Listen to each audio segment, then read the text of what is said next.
morning, Honorable CEO Madam, respected Principal Ma'am, judges, teachers, and all my dear friends. I, Sanvi Singh of Standard 6A, is going to recite a lovely poem by Edgar Albert Guest that is titled The Stick Together Families, and it goes like this. The stick together families are happier by far than the brothers and the sisters who take separate highways are. The gladdest people living are the wholesome folks who make a circle at the fireside that no power but death can break. And the finest of conventions ever held beneath the sun are the little family gatherings when the busy day is done.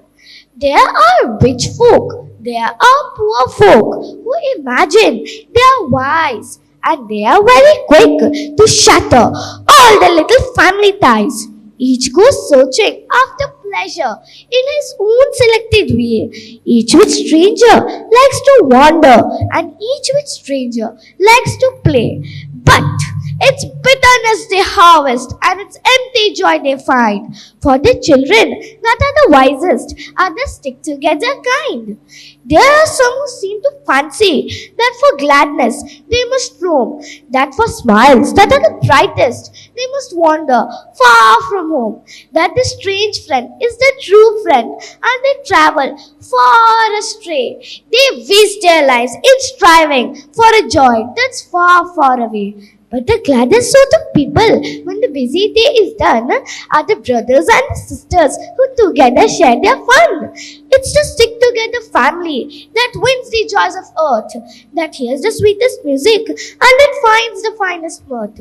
It is the old home roof that shelters all the charm that life can give.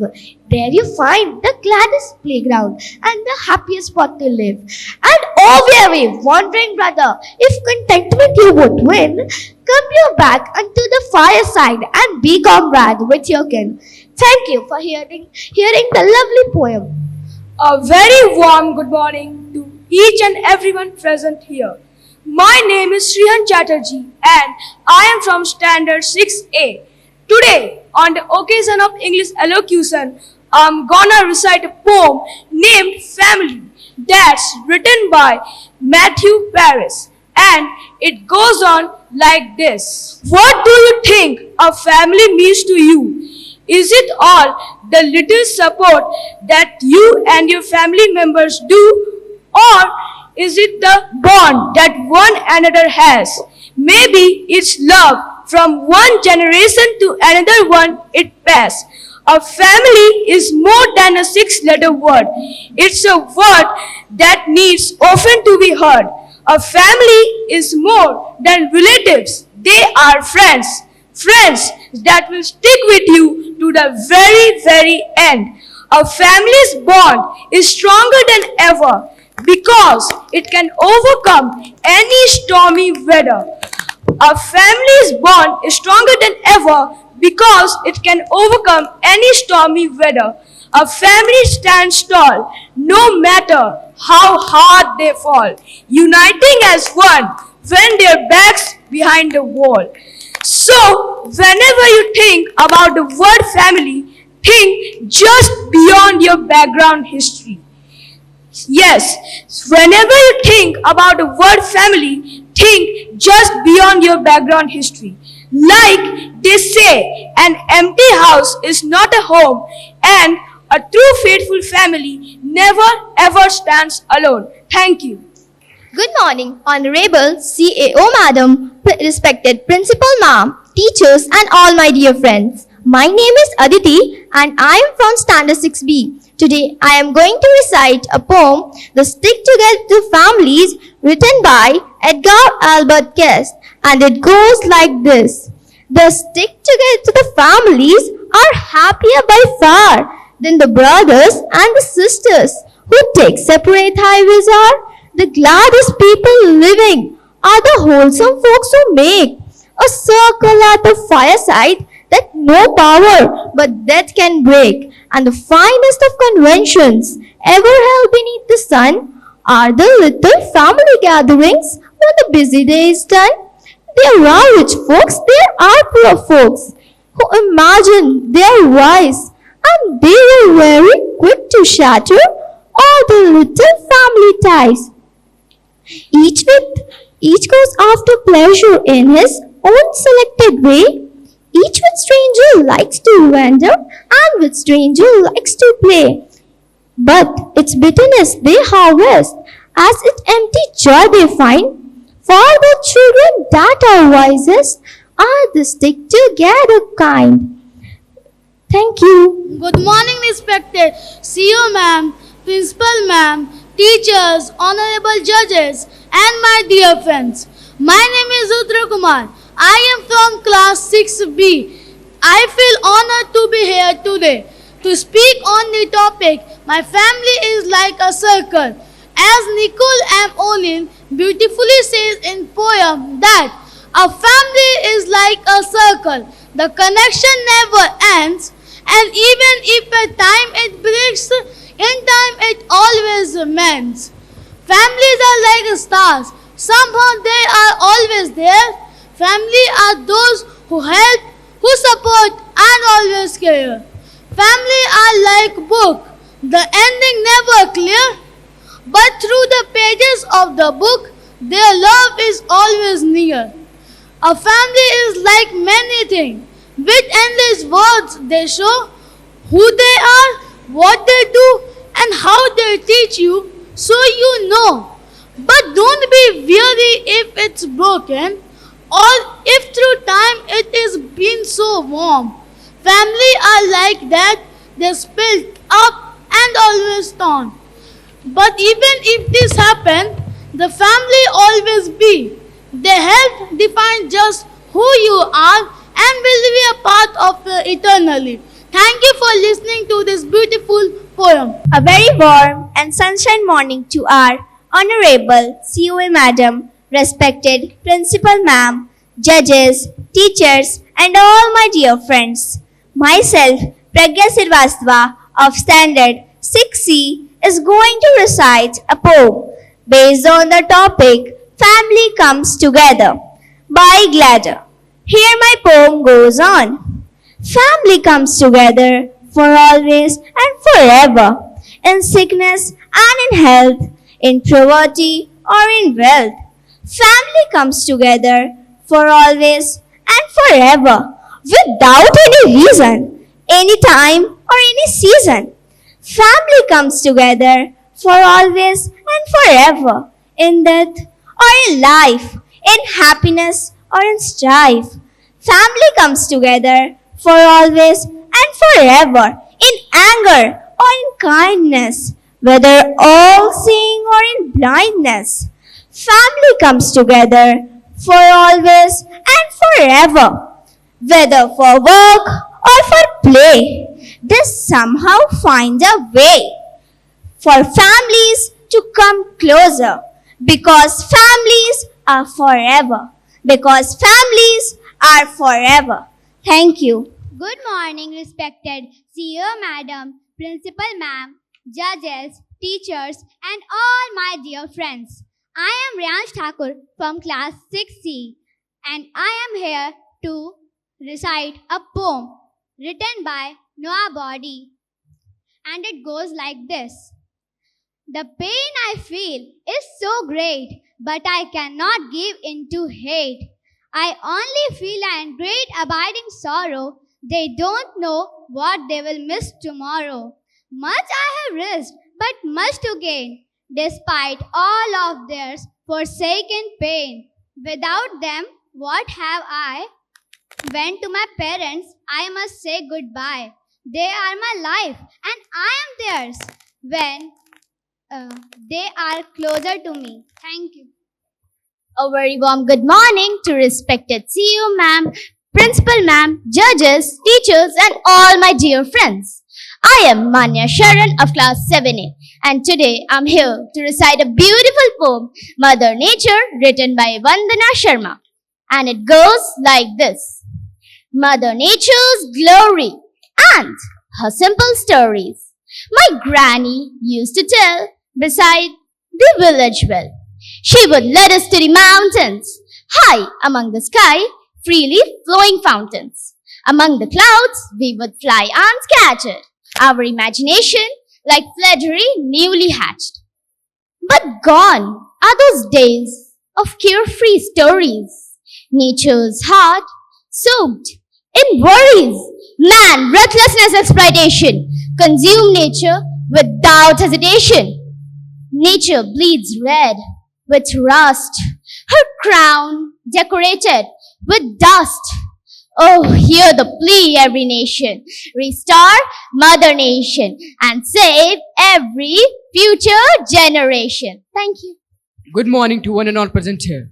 Honorable CEO ma'am, Principal ma'am, judges, teachers, and all my dear friends. Myself Zaid Abdullah. I am from Standard 7A.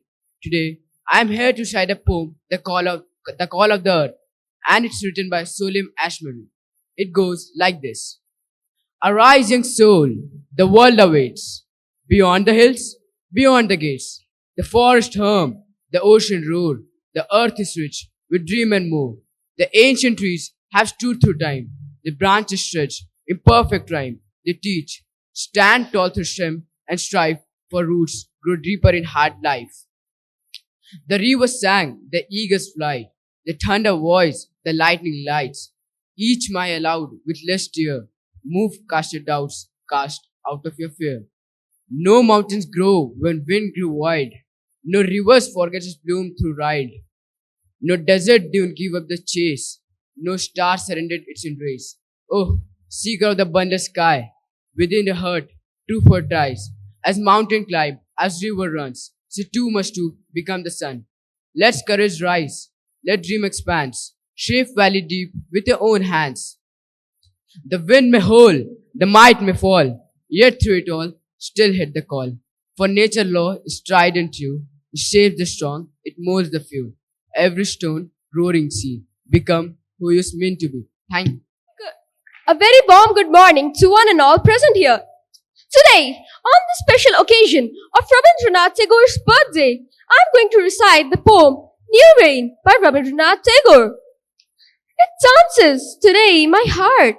Like a peacock, it dances, it dances. It spots a mosaic of passions. Like a peacock's tail, it soars to the sky with delight. It quests, oh wildly. It dances today my heart. Like a peacock, it dances, it dances.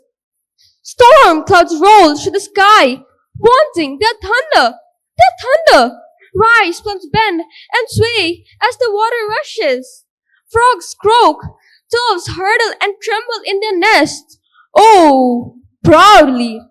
Storm clouds roll through the sky, wanting their thunder. Rain clouds with my eyes with the blue collyrium. I spread out my joy on the shaded new woodland grass. My soul and cardamom tree blossom together. Oh, coolly, rain clouds with my eyes with the blue collyrium. Thank you. Morning to one and all present here. Today I am going to present a beautiful poem, lines written in early spring. The poet is William Wordsworth, and here it goes. I heard 1,000 bloody notes while in the groove I sat recline in that sweet mood when the pleasant thoughts bring sad thoughts to the mind. To her fair work did the nature link the human souls that through me ran, and it much grieved my heart to think what man has made of a man. To a periwinkle trail it reads, and ties my faith that every flower breathes the air it breathes. The birds around me hopped and played, their thoughts I cannot measure, but at least the motion which they made, it seemed a thrill of pleasure. If this belief from heaven be sent, if such be the nature's holy plan, I have no other reason to lament what man has made of a man. Thank you. Good morning, respected CEO ma'am, Principal ma'am, teachers, judges, and dear friends. I am Tusha Kandulna from Standard 7C, and today I feel honored to recite a beautiful poem titled Stopping by Woods on a Snowy Evening by Robert Frost. A poem that reminds us the quiet beauty of nature and responsibilities that call us back from it. And it goes like, whose woods are these? I think I know. His house is in the village though. He will not see me stopping here to watch his woods fill up with snow. My little hearts must think it queer to stop without a farmhouse near. Between the woods and frozen lake, the darkest evening of the year. He gives his harness bells a shake to ask if there's a mistake. The only other sounds is sweep of easy wind and downy flake. The woods are lovely, dark and deep, but I have promises to keep and miles to go before I sleep and miles to go before I sleep. Thank you. A very warm good morning to our Honorable Principal Ma'am, CEO Madam, judges, and all my dear friends present here. My name is Samrat Sharma from class 7C, and today I am going to recite a poem named I Wander Lonely as a Cloud by William Wordsworth. And it goes like this. I wander lonely as a cloud that floats on high o'er vales and hills, when all at once I saw a crowd, a host of golden daffodils, beside the lake, beneath the trees, fluttering and dancing in the breeze, continuous as the stars that shine and twinkle on the Milky Way. They stretched in a never-ending line along the margin of a bay. 10,000 saw I at a glance, tossing their heads in sprightly dance. The waves beside them danced, but they outdid the sparkling waves in glee. A poet could not but be gay in such a jocund company. I gazed and gazed, but little thought what wealth the show to me had brought. For oft, when on my couch I lie, in vacant or in pensive mood, they flash upon that inward eye, which is the bliss of solitude. And then my heart with pleasure fills and dances with the daffodils. Thank you. Good morning, everyone. I'm Ashika Kejriwal from Standard 80. It's my privilege to be on the stage in front of you all and deliver a speech about the story of a girl who turned her pain into power and her voice into a global movement. Yes, I'm talking about the youngest and the bravest Nobel Peace Prize winner, Malala Yousafzai. And my speech goes like this. Dear brothers and sisters, do remember one thing. Malala Day is not my day. It's the day of every woman, every boy, and every girl who have fought for their rights. There are hundreds of human rights activists and social workers struggling to achieve their goals of peace, equality, and education. There are hundreds of people suffering for their rights to live in peace, to be educated, and to be taught with dignity. Dear friends, on 9th of October 2012, the Taliban shot at the left side of my forehead. They thought that the bullets would silence me, but they failed. And then out of that silence came thousands of voices. The terrorists thought that they would change my aims and stop my ambitions, but nothing changed in my life except this. Weakness, fear, and hopelessness died. Strength, power, and courage was born. I'm the same Malala. My ambitions are same, my hopes are same, and my dreams are same. Today, I'm focusing on women's rights and girls' education as they are suffering the most. So let us pick up our pens and our books as they are the most powerful weapons. And do remember one thing. One teacher, one student, one book, and one pen can change the whole world. Education is the only solution. Education first. Thank you. I'm Arnav Kumar of Standard 8A, and today I'm going to deliver a speech that was once delivered by Steve Jobs, the CEO of Apple. And this speech is about student life, and it goes like this. Today, I want to tell you a story. That's it. No big deal. Just one single story. This story is about connecting the dots. I dropped out of college after the first 6 months, but then stayed there as a drop-in for another 18 months So the question rises, why did I drop out in the first place, right? Well, as it turns out, I didn't know what I wanted to do with my life, and I had absolutely no idea how education and college would help me figure it out. So I decided to drop out and trust it would all work out okay. But after dropping out, it wasn't all romantic. I didn't have a dorm room, so I slept on the floor of a friend's room. I lived off the 5-cent deposit you get upon returning Coke bottles, and I used to walk 10 miles every week Sunday night to get just one good meal at the Hare Krishna temple. But I loved it. Many times in life, you don't know what you are doing. Will it even help you in the future? But you need to keep going. Let me give you an example. Reed College at that time gave some of the best calligraphy instructions in the entire country, and I attended a few classes there. I learned about the sans serif font, the variations of gap spacing, and different font styles. 10 years later, when we were designing the first Macintosh, that knowledge, the one I learned 10 years ago, came back to me, and I designed fonts. As a fun fact, Windows copied fonts from Mac. Well, if I had never dropped out of college and never dropped in on that pointless class, then personal computers and this very world might not have the beautiful typography that it does today. Of course, it was impossible to connect the dots looking forward, but it was pretty obvious looking back 10 years later. Again, remember, you can't connect the dots looking forward. You can only connect them looking backwards. You have got to keep going. Believe in your trust, your guts, your karma, whatever, because believing that the dots will connect down the road will give you the confidence to follow your heart, even if it takes you off the well-worn path, and that will make all the difference. Now I'm going to leave you with a simple yet important thought. Stay hungry, stay foolish, keep being curious, keep pushing yourself, keep learning, growing, and evolving. The world is waiting for your ideas, your creativity, and your knowledge. So go out there and make a difference. And remember, education is just the beginning. The best is yet to come. Thank you. Education is not the preparation for life. Education is life itself. Good morning to everyone present here. I am Akshita Thakur of Standard 8B. It's truly an honor to stand before you today and to speak on a topic that reflects not just students' life, but the society, but the future of our society.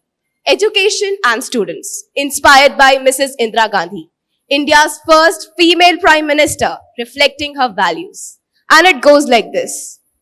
Education is not merely about earning degrees or passing examinations. And as I have often said, the power to question is the basis of all human progress. And that power comes through true education. To all the students here today, remember that you are the future of tomorrow's India. The choices you make in your classroom, in your libraries, and in your daily lives will shape the future of this nation. Education must not only fill your minds, but awaken your spirits to teach you discipline, to teach you responsibility and the courage to stand for what is right. This country does not only need intelligent minds, it needs compassionate hearts and strong characters. Use your education not just for personal achievement, but for the betterment of those around you. I believe in self-reliance, not just for the nation, but for every individual. And that self-reliance begins when you ask a question. It grows when you challenge the status quo, and it is fulfilled when you transform your learning into action. And as I always say, be bold in vision, but humble in service. So I urge you, dream fiercely, but work harder. Build your future, but remember your responsibility to uplift others. The future, let your education not only be a path to personal success, but a light that illuminates the way for those behind you. People tend to forget their duties, but remember their rights. So let us, as students and as citizens, never forget to learn, to lead, and to lift others. Work hard, think deeply, serve with humility, and remember that the future belongs to those who prepare for it today. Thank you and have a good day. Good morning, everyone. I am Dhanraj Prince of class 8B, And today, I'm excited to stand here and deliver a speech that has inspired many minds. The speech I'll be sharing today is rather a powerful one, originally shared by Barack Obama to explain the importance of education. Here's how it was addressed. How's everybody doing today? I hope you are all ready and energized to tackle the responsibilities ahead. Now, today, I want to focus on the responsibility each of you has for your education. And I want to start with the responsibility you have to yourself. Every single one of you has that one thing in which you are good at. Every single one of you has something to offer. And that is your responsibility to discover what that is. That's an opportunity and education can provide you.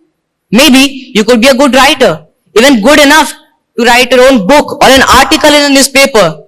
But you might not know it until you write that English paper, that English class that's assigned to you. Maybe you could be a good innovator or an inventor, maybe even good enough to come up with the next iPhone or the new medicine or a vaccine. But you might not know it until you do your project for your science class.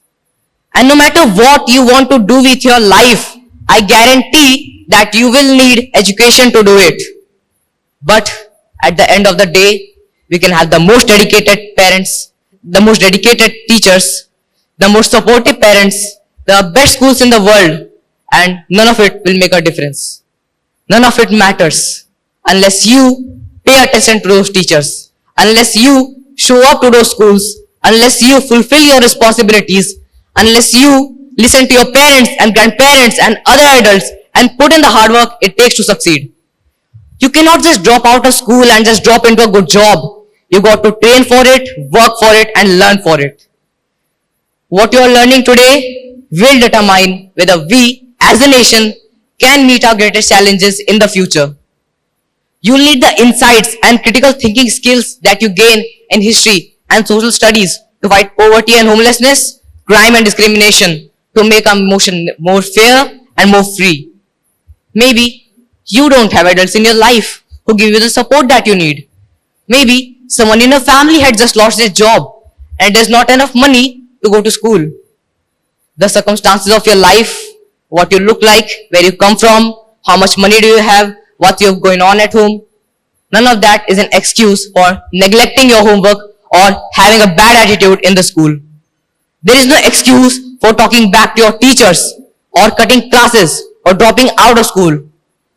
There is no excuse for not trying. Where you are today doesn't have to determine where you will end up. No one's written your destiny for you, because here you write your own destiny and you make your own future. The truth is, being successful is hard. You will not love every subject that you study. You will not click with every teacher that you have. Not every homework will seem completely irrelevant to your life at this moment. You won't necessarily succeed at everything the first time you try. But that's okay. Sometimes the most successful people in the world are also the ones who had the most failures. J.K. Rowling wrote Harry Potter. Her first Harry Potter book got rejected 12 times. Imagine, 12 times before it was finally published. So, if you get into trouble, it doesn't mean you're a troublemaker. It means you need to try harder to act right. The next time you get a bad grade, it does not mean that you are stupid. It means you need to spend more time in studying. No one's born at being good at all things. You get better at things through hard work. You're not a versatile athlete the first time you play a sport.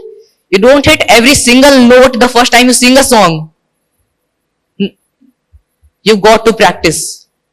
Now, your families, your parents, and your teachers are doing everything they can to make sure you get the education that you need. But you've got to do your part. So, I expect you all to get serious this year. I expect you all to put your best effort into everything you do. So, don't let your family down. Don't let your parents down. Don't let your country down. Or don't let your teachers down. Most of all, don't let yourself down. Thank you and have a good day. Thank you. Morning to everybody gathered around here. Respected Principal Ma'am, CEO Ma'am, teachers, judges, and my energetic audience. I am Adya Jain from class 8C, and today I have the privilege to stand in front of you and deliver my speech on the topic conservation of nature. And here it goes. Sustainability isn't about survival, it's about thriving. Sunita Narayan, a famous Indian environmentalist and a political activist. She is also a major prominent for the green concept for sustainable development in India. My first topic for today is battle against air pollution. When breathing fresh air becomes a luxury, you know something's wrong. We need stricter air pollution control measures in our country, India. Because breathing clean air isn't a privilege, it's our right. Water conservation. Water scarcity isn't a future problem, it's happening now. We have to use traditional water harvesting techniques. At sometimes, the best solutions comes from the past. Many communities have revived their forbidden methods to secure their water needs sustainability. Sustainable urban planning. Cities are expanding, but at what cost? We have to promote green spaces, public transport, and waste management systems to reduce all kinds of pollutions instead of us contributing to it. Sustainable agriculture practices. Feeding billions without destroying the planet is no smaller task. We have to promote soil conservation, organic farming, and sustainable agriculture practices. It's very important for our development of India.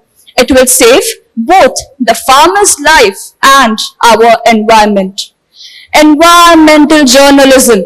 Truth is the most powerful weapon for the fight of sustainability in our country. We have to expose the environmental crimes, challenge the policy makers, and educate the public on the environmental crisis. Work on industrial pollution.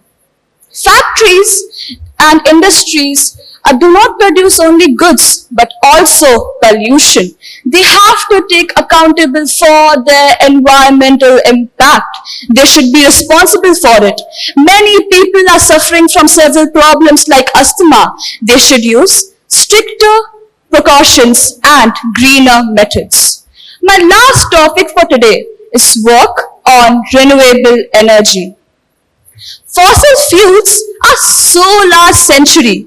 I truly advocate for clean and renewable energy sources. Government should make policies for solar, wind, and other renewable energy sources which is affordable and also accessible. By keeping these points in your mind, my dear audience, you can make our country greener, which is not only necessary but also possible. Thank you. Good morning, respected CEO ma'am, principal ma'am, judges, and all the audience. I am Akshat Kumar of class 8C and I stand before you to talk on the subject of education.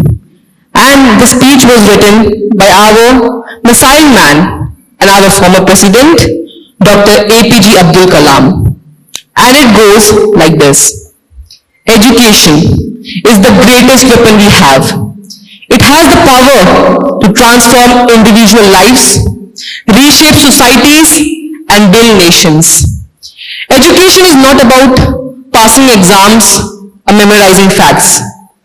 Education is about building a strong character that ignites the flame of innovation and fosters critical thinking. As I always say, learning gives you creativity.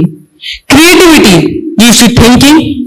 Thinking leads to knowledge, and knowledge makes you great. Today, we demand an education system that goes beyond these classrooms, that inspires our actions and challenge our limitations more than ever did before. Today, education is a tool that help us to dream big and dare great.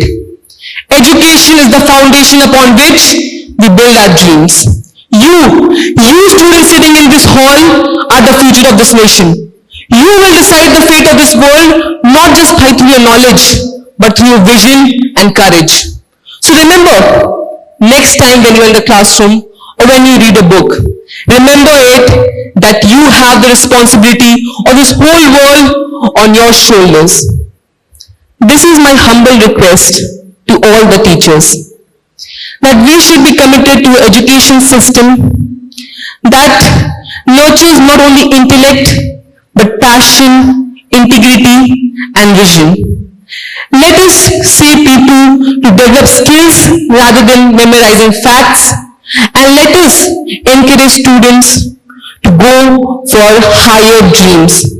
So let all the teachers and students come together and let be committed to an education system that not produce nerds but visionaries, that not produce people who memorize facts but create a difference in the world. And ending my speech with the quote that education is something, and education is a light that enlightens not only an individual life but societies, nation and this whole world. Thank you.